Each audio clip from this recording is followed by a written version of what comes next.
Khoa bun khoa bun khoa bun ఎక్కడ చూసినా మన తెలుగు రాష్ట్రాల్లో ఇదే పదం వినపడుతోంది. అక్కడ తినకూడదు ఇక్కడ తినకూడదు అని అలా చెప్తా ఉన్నారు కదా. అందుకే అందరికీ నచ్చే చిన్నలకి పెద్దలకి నచ్చే కోవా బన్ మన ఇంట్లోనే మనమే ప్రిపేర్ చేసుకుంటే ఎలాగుంటుంది, చాలా బాగుంటుంది. అయితే ఎందుకు ఆలస్యం, ఇంకా వచ్చేసేయండి. ముందుగా ఒక బౌల్ తీసుకొని 1 కప్పు మిల్క్ వేసుకోవాలి. 1/4 కప్పు షుగరు, 2 స్పూన్స్ ఈస్ట్ వేసుకోవాలి. వీడియోలో చూపించినట్లు వేసుకోవాలండి ఈస్ట్. ఇక్కడ 1 టీ స్పూన్ నేను సాల్ట్ తీసుకున్నాను. బాగా మిక్స్ చేసుకోవాలి. మిక్స్ చేసుకున్న తర్వాత 3 కప్స్ మైదా వేసుకోవాలి. బాగా మిక్స్ చేసుకోవాలి. ఇదంతా పిండినంతా బాగా మిక్స్ చేసుకోవాలండి. మెత్తగా కలుపుకోవాలి. ఇక్కడ చూపిస్తున్నట్లు బాగా మనం నీడ్ చేసుకోవాలి. నేను 90 గ్రామ్స్ బటర్ తీసుకున్నాను. ఇక్కడ కొద్దిగా మనం వేసుకొని కలుపుకోవాలి. ఇది రూమ్ టెంపరేచర్లో ఉండాలి. బాగా 10 మినిట్స్ ఇలాగా మనము ఈ డౌన్ అంతా బాగా మిక్స్ చేసుకుంటూ బటర్ వేసుకొని బాగా కలుపుకోవాలండి. వీడియోలో చూపిస్తున్నట్లు బాగా మనం ఎంత నీట్ చేసుకుంటే అంత బాగా మనకి డవ్ ప్రిపేర్ అవుతుంది. ఇక్కడ చూపించాను కదా, అలాగ మనకి డవ్ అంతా కూడా బాగా పల్చగా వచ్చేటట్లు కనపడేటట్లు చూసుకోవాలి. తర్వాత మనము ఒక రౌండ్ షేప్లో చేసుకొని ఒక బౌల్ తీసుకొని బౌల్లోకి దాన్ని ట్రాన్స్ఫర్ చేసుకోవాలి.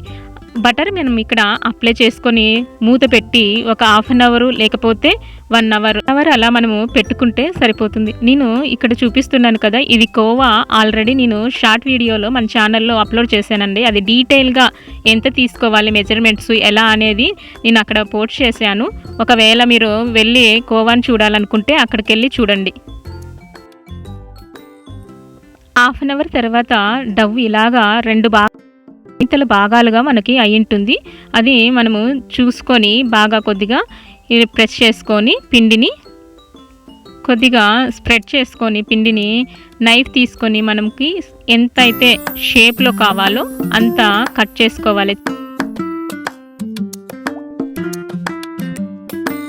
చిన్న సైజు బాల్గా మనం చేసుకోవాలి.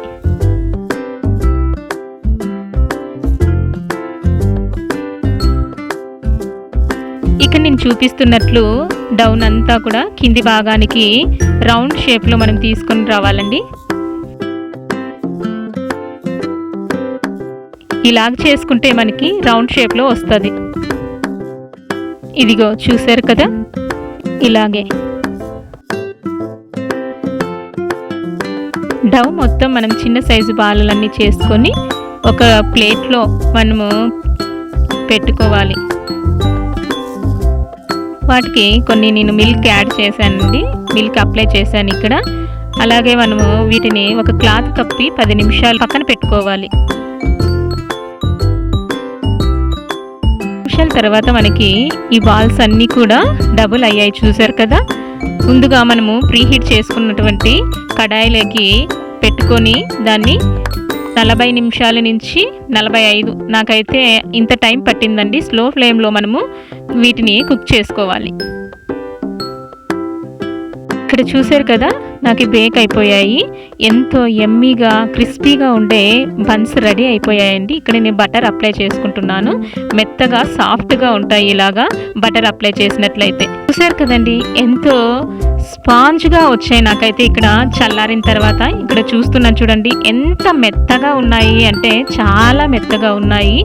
ఇక్కడ నేను కోవా ప్రిపేర్ చేసుకున్నాను కదా, ఆ కోవా అందులోకి పెట్టి స్టఫ్ చేసుకోవాలి. అంతేనండి, ఎంతో ఎమ్మీగా ఎంతో ఈజీగా మనము బేకరీ స్టైల్లో మనమే మన ఇంట్లో చేసుకొని తింటే అది అన్హెల్దీ ఎలాగవుతుంది. అయితే మీరు కూడా చేసుకొని ట్రై చేసి ఎలా వచ్చిందో నాకు చెప్పండి. షేర్ చేయండి, కామెంట్ చేయండి, సబ్స్క్రైబ్ చేసుకోండి.